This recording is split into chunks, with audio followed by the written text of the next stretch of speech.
sang đi gà đã một là út rau tôi chọc hè dọc mừng lấy bằng hoạn do nó là nên mừng rẽ nhu hàng lấy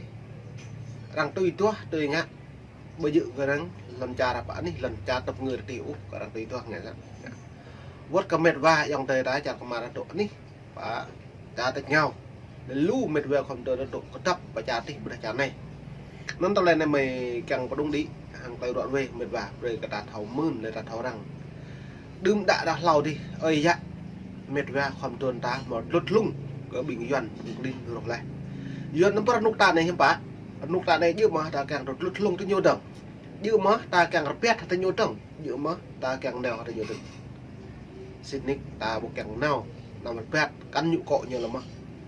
doan nó hạt này thao bả nhầm lời cả tại những bố là ơi dạ đừng đã lâu để ta lệ hàng ta lấy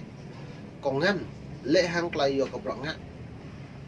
doan này ta kéo tới tí nhiều ta muốn ở cọ nhiều tập năng có prai đằng ta bùm ta trộn bằng lệ lò ta lệ lúc mà nhớ ta trộn lệ lò mất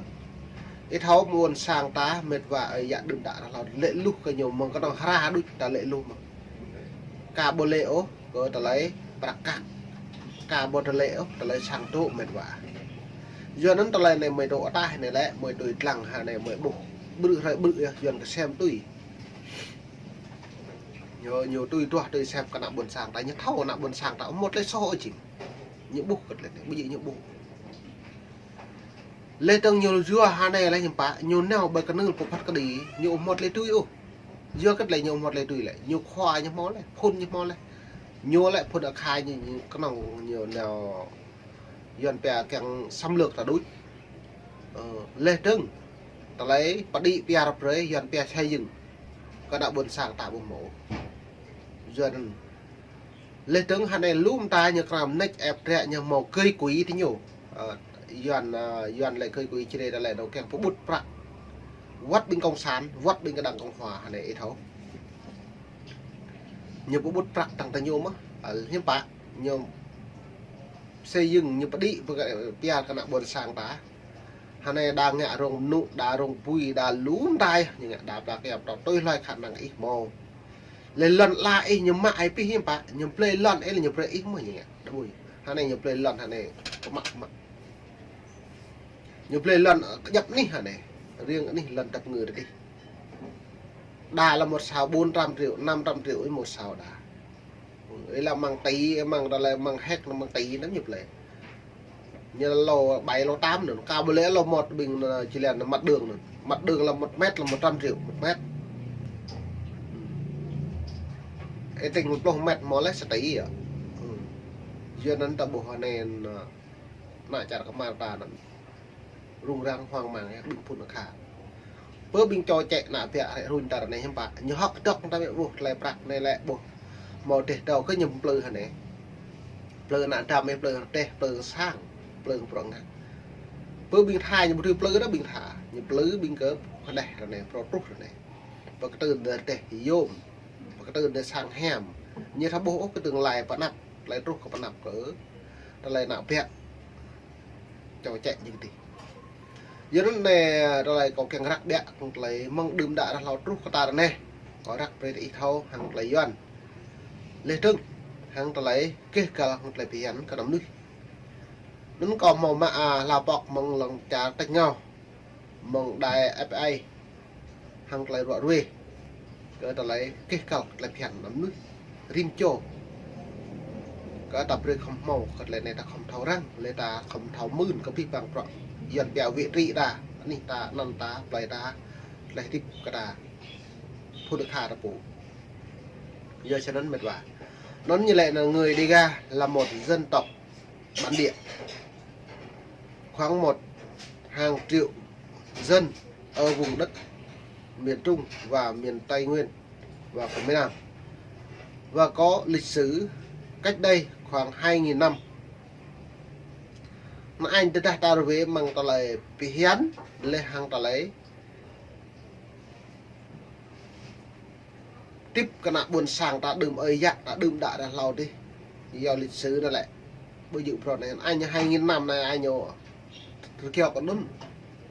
này là nhiều chi nhiều bột mà lại ta đứng bữa nay như tháo mà dọn như trôn bát à đồ tọ mơ như trôn bát à trôn 2.000 năm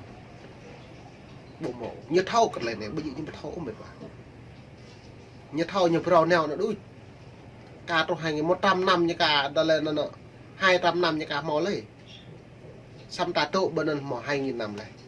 giờ nó như thằng mau cơ hội ú này như một mẫu tay túi ú như neo bởi cái nơi một đi như kẹng về làng hem lên trong kẹng liên quốc nghiru cái nhố bây giờ buồn sáng là tổ chung thì nhủ xăm bạ cọ như tí như nào lại còn được khai như thế kẹng nào buồn sáng tổ chung sao nào buồn sáng như một thầu tổ chung cái nào trăm về mạ cứ lên trong mạ lần là luôn tại như sạch là buồn sáng nhiều kẹng xóa bỏ pi phong tục tập quán như kẹng tiêu hủy pi năm nhất lại tiếp cận buồn sáng lại thì về đây cả riêng người ta mệt vả là buồn sáng từ nhiều bấm hụi sam ta có ổn vô gần lại nhiều hụi xa cất lấy dần về lịch sử phong tục tập quán đấy nhiều ý cần ý hụi nhiều ta lên hụi ta vừa lệ ta lại này chỉ về đây như thao khăn ta dần về hai bản đấy răng đuối ta bắn hấu và thao nghẹo cuộc pháo đây ta bấm mau cuộc hội là bố này bởi ta tham mô linh cái hàn ta này nó nên nhiều bột là sơ hở nhiều bột như càng nhẹ là môn đuôi như càng prai càng lút cả xăm này nhà hụi vô phát cái đi dọn bè tòa án tối cao liên quốc đang thâu lại phèn cái này chỉ về lại này có pi bằng tay nhôm sẽ mơ lại phèn tay nhôm lại bồi tuyên ngôn độc lập của Mỹ như đưa ra nữa ở pi bằng con dài nuôi tiếp ở làn cười không không lại ngày đập nào bấm mò po lại ưu tùy mạ hít đoạn lấy nó đây à lại nó như đọc tuyên ngôn Hồ Chí Minh đọc là như đọc hiểm như đọc sẽ cho nhau hạ như rạc của cái pi bằng con dài nuôi nó là như rạc pi bằng con dài nuôi như rạc lại này lại cái cao một lần chàng Mỹ như bây giờ đọc là phải rắc là phèn này tất cả mọi người sinh ra đều có tự do và bình đẳng không ai tước lấy quyền ấy như là người ta tiếp lần cha ta pú lên lần là pú lên ta bò mò vô lại út tùy cổ mạ đây là nhiều cổ mạ hàng tuổi hình như của mình ra đây nhiều mạ như này hai này thảo bạn đi anh đi lần tập người đi như xoa lần này ạ như lấy đâu như trăm piêng lên lại đạo như cần pre lần là cần pre ma tê đây như mạ pi sang độ đây như mạ pi quá nó như tước lấy lên nó như mà lại phải hẳn Hồ Chí Minh nhận đơm đã là những đọc khoa như bồ như đọc lò đấy cái mồm không bồ nó nhiều chính sọc lại phải hẳn cái như bồ đọc như bồ mà rắc như bồ mà sọc lại phải hẳn như bồ mà thế ra ai một cái tượng hàng nhiều ta lên trình nuôi hiện buồn sang mà phải bà để cái tượng hàng nhiều lại ấy độ chặt đánh nhau lên những cái tượng hàng liên quốc thêm bác như lại không được can thiệp truyền nơi bộ riêng tư tới nhiều ấy bây giờ